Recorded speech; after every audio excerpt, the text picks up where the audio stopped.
And if you ask somebody what's valuable to them, they'll usually give something that's not exactly concise. But by doing this process, it gets concise. So the value determination process is a 13-step questionnaire that I have developed to help people identify what's truly important to them. And once you set goals that are congruent with that, that's when the magic begins. So you look at how people fill their space. You look at how they spend their time. You look at what they are disciplined about and focused on. You look at where they're most organized. You look at where they spend the most money. You look at what energizes them the most. You look at what they think about, visualize, affirm, and converse with others about most that is in line with what they're creating in life. Look at what they're inspired by, what their goals are, and what they love learning. If you look and find the common threads to those questions, it'll narrow down to what you're dedicated to and what you spontaneously can't wait to get up in the morning and do. So determining your own values and determining other people's values that you want to serve is an essential component, because you're here to be able to find something that serves other people, but it's also meaningful to you. If you find those two, you've got your niche. Now you've got exactly what you would love to get up in the morning and do, and you get to go and do what exactly people want, and you get to fulfill their life. I always say, when you can't wait to get up in the morning and do what you love to do, people can't wait to get your service. We have learned more and more over the years about how the mind works and the physics of it. So I don't think there's any defiance of any physics laws. I think what it is that we just are learning more about how it works. I mean, just recently they found out that there's molecules that are basically a pheromonic that are basically released from the cells in the skin. They go out and release and are actually able to influence a group of people.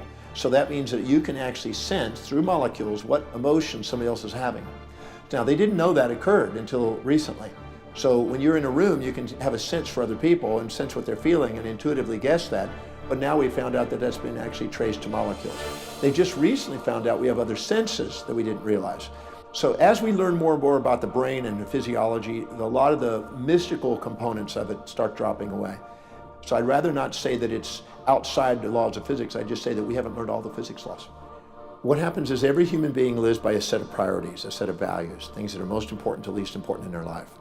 Whenever they set goals that are congruent and aligned with their highest values, they become the most powerful and effective people they can be. This is when they're the most grateful, the most resilient. This is when they're most disciplined and most fulfilled in their life. Whenever they're living by lower values and trying to inject the values of others or minimize themselves and live by lower value systems, they procrastinate, hesitate, frustrate, and they become, you might say, victims of their history, not masters of their destiny. If you are not living by your highest values because you're wanting to do it with pleasure only and you want to give up if it's pain, you'll need motivation all the time. The difference between inspiration, which is from within, is people who are inspired from within are living by their highest values.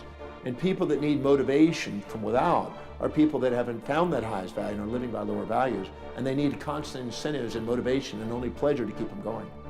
So I'm not a motivational speaker, and I don't promote motivation, because I think motivation is a symptom more than a solution. Finding out what's highest on a person's values, finding out what inspires them from within, transcends the need for motivation. Well, anytime you're setting a goal that is not congruent with your highest values, you're more vulnerable to fear, because you're looking for pleasure, and anytime you're looking for a pleasure without a pain, you have a fantasy. And every fantasy creates a nightmare. And if you're setting up a goal that has got a pleasure without a pain, you're going to end up having a pain without a pleasure as a result as a fear. A person who's smart with goals will know they will go and look at their goal. The person who plans out all the pains and pleasures and all the opportunities and challenges that might happen and thinks them through and come up with contingency plans, so no matter what happens, they're prepared. They're the person that reduces the fear zone.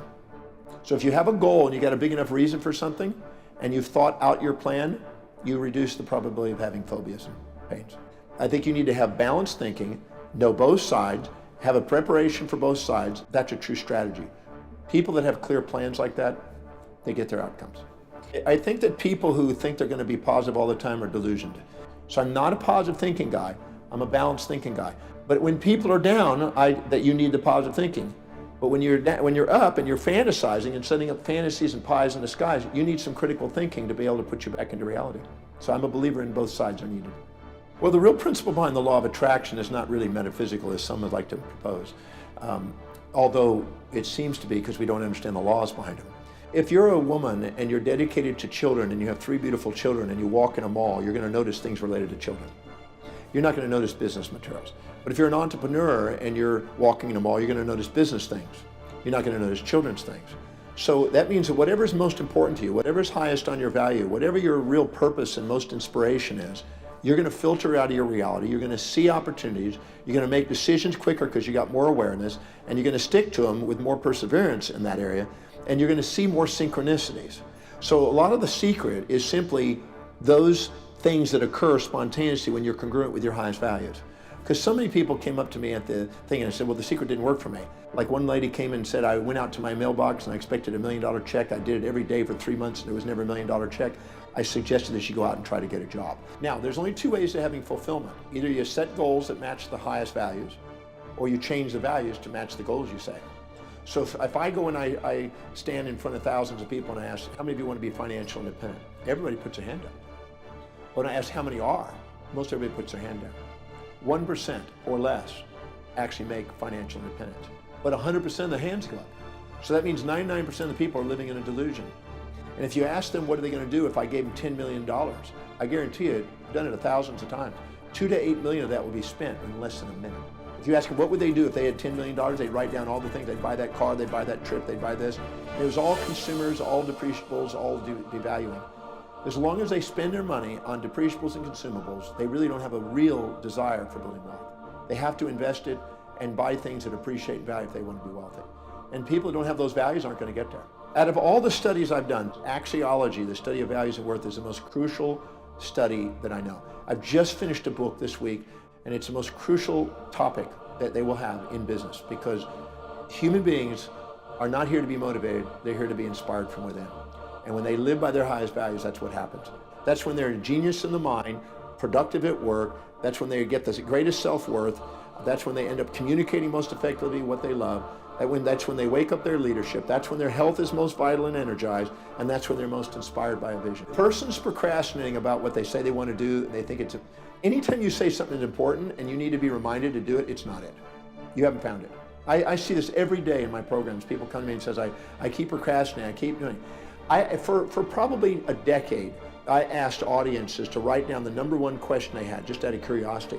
The #1 question is, how do I stay focused? I must have asked 1 million people that, which means that most people are subordinating to other people, comparing their lives to other people, trying to live other people's lives instead of living authentically according to their highest values inside. The moment you do, you don't need motivation, you don't procrastinate, you get on with what's a priority. But when you expect yourself to live outside your values, you're going to procrastinate. When you expect yourself to be somebody you're not. Emerson said, envy is ignorance and imitation is suicide. You don't want to be trying to be somebody you're not. You want to be yourself. The most powerful you'll ever be is you. I always say that there's no fantasy out there that will compete with the real you. Your highest value is your identity.